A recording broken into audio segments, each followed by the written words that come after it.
How's it going, guys?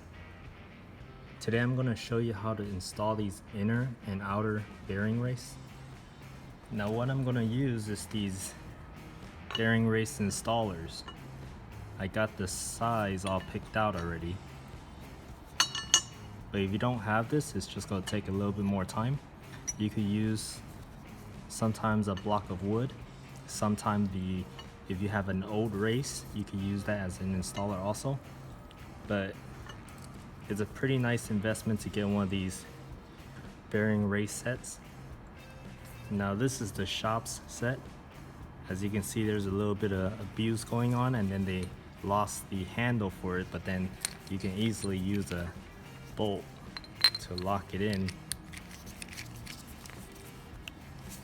and it works about the same way. Now let's start off with the inner. Now you see right here, there's a lip right here, and as you're installing this race, this is going to make contact with the lip. You're going to hear when it bottoms out, and that's when you're all done. So what I like to do first is center it as much as possible and put the race installer. You could use a regular hammer, but if you have a dead blow hammer, I recommend using a dead blow hammer. And keep it as flush as you can. I'll give it a couple taps. Once you give it a couple taps, you want to see if the race is still even. Once it's even, now that's a good start. Once it's flushed, you could continue. But if you got it crooked, you could use a chisel from the back and hit it out and try it again. Now this might take a couple whacks.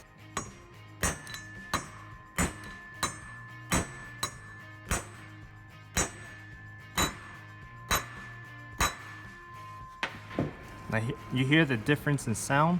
That's because it bottomed out. Now you're good to go with this one. Now let's flip this around. We're gonna do the outer race.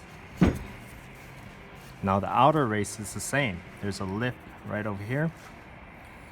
Pretty much as soon as this makes contact with the lip, you're done. So you want to set it as even as you can. Lock in the tool.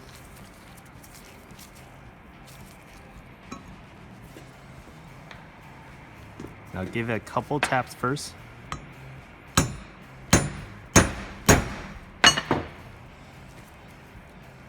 And see if it's even or not. If it's not even, you have to tap it back out and redo it.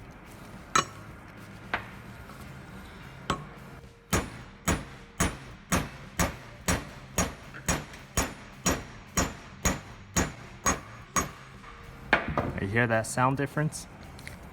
Now it bottomed out and it's even. Now it's ready for the bearing.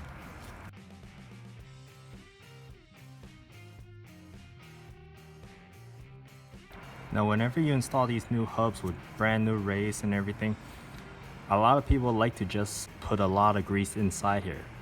Now sometimes they go a little overboard, but all you really need is a film of grease inside. And you see all this cast iron in here? You want to smear grease around there, because if any moisture goes inside, at least the grease is gonna capture all the moisture instead of attacking bare metal. So you want any place with bare metal inside to be coated with bearing grease. Now you don't have to have that big blob. Now this is a backup spindle I have that this hub fits into.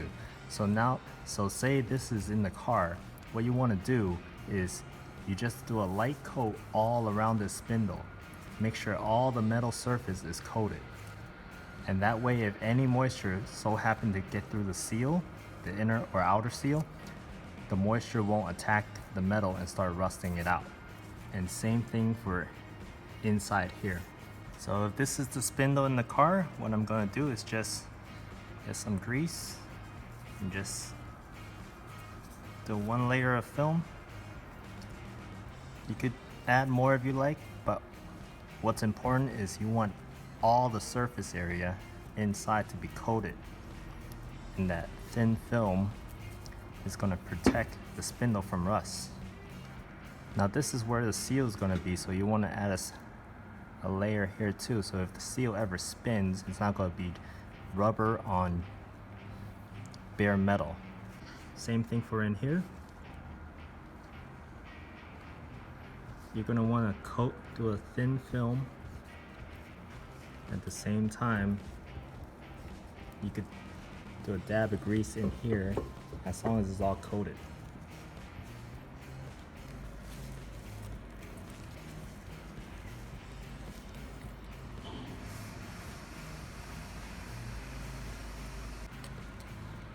And a thin film on that race.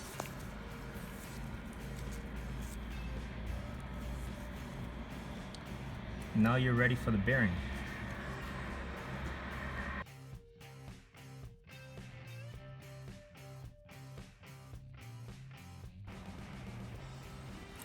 Now for every hub, there's always a little port for you to see the back of the bearing race.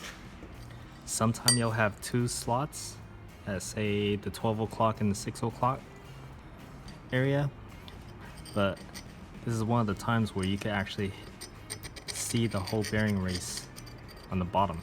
So this one, we can use a taper drift. This is my favorite drift to use.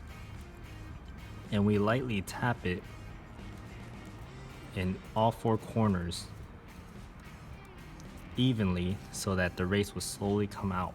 Because if you concentrate on one side, it's going to get cockeyed and it's going to get stuck. And it might damage the hub. So I'm having my chisel right there at the edge.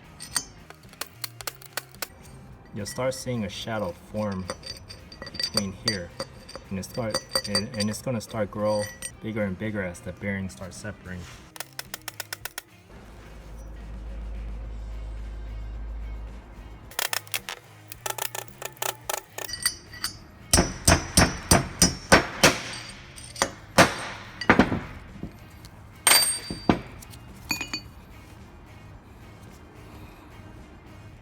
See, the reason you want to go really slow is I accidentally hit the wall right here, rushing myself.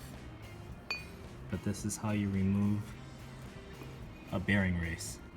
It doesn't harm the bearing race that much because the bearing race is usually harder steel.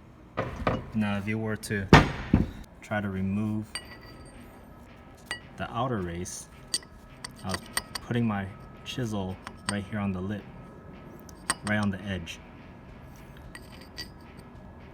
and I was alternating 12 o'clock, 6 o'clock, 9 o'clock, 3 o'clock.